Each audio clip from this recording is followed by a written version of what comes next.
Dans les Katanga, les Rémico ont organisé des jours de travaux, des concertations pour l'Union des coopératives minières opérant dans cet espace. Avec nous pour en parler, Sylvain Lumanga, exploitant minier, chargé des communications de Rémico. Bienvenue, bonjour. Bonjour, merci beaucoup. Alors, la première question, quand on parle de l'Union des coopératives minières dans les Katanga, on fait référence à quoi exactement? Voilà. En parlant de l'Union des coopératives minières dans le Grand Katanga, c'était sur base de l'initiative d'un regroupement des négociants miniers du Congo. Ces regroupements regorgent tous les exploitants miniers artisanaux. Les exploitants miniers artisanaux, ce sont des citoyens congolais qui font l'exploitation artisanale. Dans des termes les plus vulgaires, nous pouvons dire l'exploitation manuelle et non l'exploitation des grandes usines de traitement des minéraux. Alors, ayant constaté plusieurs conflits récurrents dans l'exploitation artisanale entre les coopératives minières, Rénémico, qui est la défense des droits et intérêts des exploitants miniers artisanaux, parce que c'est une structure fêtière dédiée à l'encadrement et l'accompagnement des exploitants miniers artisanaux. Le président national de Rénémico, Cédric Mpungwe-Songo, en collaboration avec la société civile, une plateforme de la société civile, la DICODE, ils ont organisé ces assises de concertation qui ont duré 2 jours ici à Kinshasa. Les 10 assises qui ont réuni plusieurs coopératives venues du Grand Katanga, ici à Kinshasa, et au terme de ces assises, ça a été sanctionné par la création de l'Union des coopératives minières pour bien faire fonctionner ce secteur avec une bonne forme de pilotage. J'en profite pour souligner qu'il y avait des conflits qui avaient opposé la responsable d'une coopérative minière Komano GC, Mme Berthe Lumbala, et monsieur le président Emmanuel Umpungu Mutonkole, responsable de la coopérative Komapsodko. Au terme de ces assises, Emmanuel Umpungu Mutonkole a présenté des esquisses auprès de Mme Berthe Lumbala, à qui on avait tenu des propos outrageants, des propos mensongers, étant donné que cette dame, c'est une grande dame de guerre, qui apporte une grande contribution significative auprès des exploitants miniers artisanaux qui opèrent au sein de la carrière SACE. Vraiment, c'était une initiative très louable qui a permis qu'un climat de paix puisse régner au sein des exploitants miniers artisanaux et que les coopératives minières œuvrant dans plusieurs carrières miniers au Grand Katanga puissent être en unité autour de cette union créée à l'initiative du premier vice-président de la Confédération nationale des coopératives minières. Alors, quelles sont les grandes conclusions de ces 2 jours de travaux organisés ici à Kinshasa? Déjà, quand on sait que dans ces mines dans lesquelles vous évoluez, avec l'exploitation artisanale, il y a souvent des incidents malheureux qui arrivent, il y a des creuseurs qui se font enterrer vivants. Ouais. Est-ce qu'il y a eu des mesures prises, des mesures concrètes après ces 2 jours de travaux de concertation organisés ici à Kinshasa par les Rénémico? Voilà, justement, il y a un comité de cette union de coopératives qui a été mis en place. Ce comité-là va commencer à s'occuper de tous les problèmes que rencontrent les exploitants miniers artisanaux qui œuvrent dans des coopératives sur différentes carrières minières. Dès qu'il y a des problèmes, des conflits entre les exploitants miniers artisanaux, ces comités-là tentent de dissiper ces malentendus. Et au cas où, au niveau du comité de cette union de coopératives, il n'y a pas de conclusion, ils vont recourir vers Rénémico, et Rénémico qui travaille en collaboration avec la DICODE, cette plateforme de la société civile, ils vont saisir maintenant les autorités compétentes pour régler la question. S'agissant de décès ou des guéguerres au sein de creusers dans des carrières, bon, vous comprenez que l'exploitation artisanale est une forme d'exploitation dont je peux dire une forme d'exploitation archaïque à la congolaise. Et avec ça, des guéguerres ne manquent jamais. Pourquoi? Parce que les autorités congolaises ont toujours tendance à s'ingérer dans l'exploitation artisanale. Pourtant, le président de la République lui-même, son Excellence, Monsieur le Président de la République, Félix-Antoine Tshisekedi Tshilombo, qui prône vraiment la revalorisation du secteur artisanal, la création de la classe moyenne. la création des millionnaires congolais. Comment on va créer la classe moyenne et les millionnaires congolais si les exploitants miniers artisanaux sont persécutés? C'est la question que j'allais vous poser. Est-ce que vous êtes victime de la brutalité des politiques? Non. Au niveau de certaines carrières, certains sont victimes de la brutalité des politiques.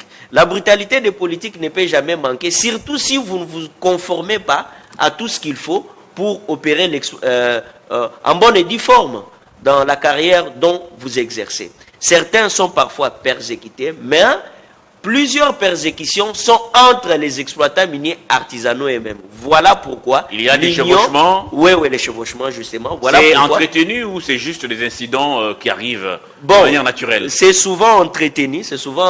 Par qui, pour des intérêts entre les exploitants miniers artisanaux. Oh, mon droit m'a été confisqué, mon droit. Et voilà pourquoi, vu que c'était devenu récurrent, René Miko, le regroupement des négociants miniers du Congo, a organisé ces forums en collaboration avec la Confédération nationale des coopératives minières pour qu'on réfléchisse. On a réfléchi durant 2 jours ici à Kinshasa pour trouver des conclusions idoines sur les conflits répétitifs au sein des carrières. Et cette fois-ci, je crois vraiment que ceux qui ne s'arrogeront pas à respecter les conclusions de ces assises seront contraints conformément aux lois de la République. Parce que un protocole d'accord a été élaboré, des PV ont été élaborés qui vont être notariés pour faire prévaloir ce qui est des droits. Alors, le chef de l'État, lors de son passage dans les lois là-bas, tenant un meeting, a dit « Je suis un peu déçu, n'est-ce pas, lorsque je vois la quantité de minéraux qui sortent et la vie que mène la population du Grand Katanga. Il y a un grand paradoxe. Voilà. Il était temps de créer des millionnaires congolais. Est-ce qu'il y a des millionnaires parmi vous aujourd'hui? Oui, il y a des millionnaires congolais. Des jeunes millionnaires. Des jeunes millionnaires congolais créés par l'exploitation artisanale. Que le président de la République a pu permettre que cela arrive avec l'exploitation artisanale. Son Excellence, Monsieur le Président de la République, Félix Antoine Tshisekedi Tshilombo, dont je loue les efforts inlassables pour que l'exploitation artisanale en République démocratique du Congo puisse profiter dorénavant aux autochtones, ainsi qu'aux autres exploitants miniers artisanaux œuvrant dans différentes carrières ou dans différents secteurs. Mais parfois, nous sommes un pays en voie de développement. Certains méandres ne manquent pas, mais des méandres qui finissent toujours par être réglés. Certains différents ne manquent pas, comme par lesquels les différents qui ont permis à ce que l'union des coopératives soit créée pour commencer à gérer ce genre de cas. Et petit à petit, l'élan vers un avenir radieux s'est créé. Alors, comment sont vos rapports avec le SAEMAP, par exemple, qui est censé vous contrôler, vous gérez au niveau national? Les SAEMAP, avec vous, comment ça se passe?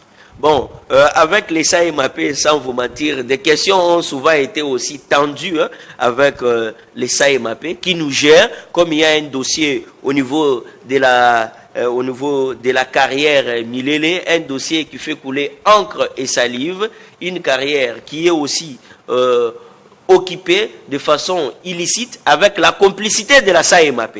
Voyez-vous, avec des dossiers comme ça, on a saisi la SAEMAP plusieurs fois de façon formelle. Vous vous rendez compte que le DG de la SAEMAP peut effectuer une descente au sein d'une carrière pour installer les Chinois. Et les Chinois qui commencent à opérer une exploitation industrielle au sein d'une carrière dont l'exploitation doit être artisanale. Et avec une exploitation dans ce sens-là, ça devient comme si cette carrière a un permis d'exploitation. Pourtant, donc le DG qui est censé vous protéger. Oui, Jean-Paul Kapongo, qui est censé nous protéger, par contre, nous roule dans la farine.